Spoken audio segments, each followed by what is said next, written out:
இன்றைக்கி வந்து வீட்டுக்கு தேவையான பொருளெல்லாம் வந்து கொஞ்சம் டிமார்ட்லேருந்து பொறுக்கிட்டு வந்திருந்தேன். டிமார்ட் அப்படின்னாலே ஏன் அவ்வளோ ஆனந்தம் வருதுன்னு தெரில. வீட்டுக்கு மளிகை ஜாமான் தான் வாங்க போகிறோம், இருந்தாலும் ஒரே ஆனந்தம்.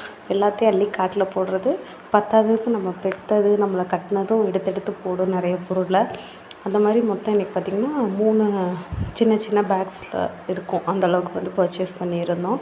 எப்போயுமே டிமார்ட் போனால் ஒரு வழக்கம் இருக்குது, தேவையில்லாத பொருளெல்லாம் பொறுக்கி போடுவோம். அப்படி வந்தது தான் அந்த நூடுல்ஸ், அதுக்கப்புறம் ஹேண்ட் வாஷ் லிக்விட்ஸ், அப்புறம் கொஞ்சம் எசென்ஷியல்ஸ் மசாலாஸ், ஆட்டாஸ், பல்ஸு, கிரெயின்ஸ் அந்த மாதிரி ஐட்டம்ஸ்லாம் வாங்கியிருந்தோம்.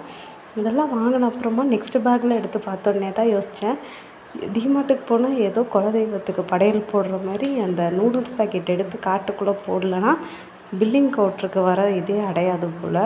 ஸோ அதனால் அதுக்கப்புறம் ஆயில் ஐட்டம்ஸ் கொஞ்சம் எல்லாமே வாங்கியிருந்தேன். எனக்கு ஒரு டவுட்டு, நீங்களும் டிமார்ட்டில் கண்டிப்பாக பர்ச்சேஸ் பண்ணியிருப்பீங்க, இல்லைனா மந்த்லி க்ராசரி பர்ச்சேஸ் பண்ணியிருப்பீங்க. நீங்கள் என்ன அமௌண்ட் வந்து பில் பண்ணுவீங்க? உங்கள் பட்ஜெட்குள்ளேயே பில் பண்ணிவிடுவீங்களா, இல்லை அதை விட எக்ஸஸாக போகுமா அப்படின்றதும், நீங்கள் இதில் பார்க்குற ஐட்டம்ஸில் என்ன அமௌண்ட் இருந்திருக்கும்? ஒரு நல்ல குடும்ப ஹிஸ்டரியாக நீங்கள் வந்து கெஸ் பண்ணி எனக்கு கமெண்ட்ஸில் சொல்லுங்கள். பார்ப்போம் எத்தனை பேர் கரெக்டாக கெஸ் பண்ணுறீங்கன்னு சொல்லி.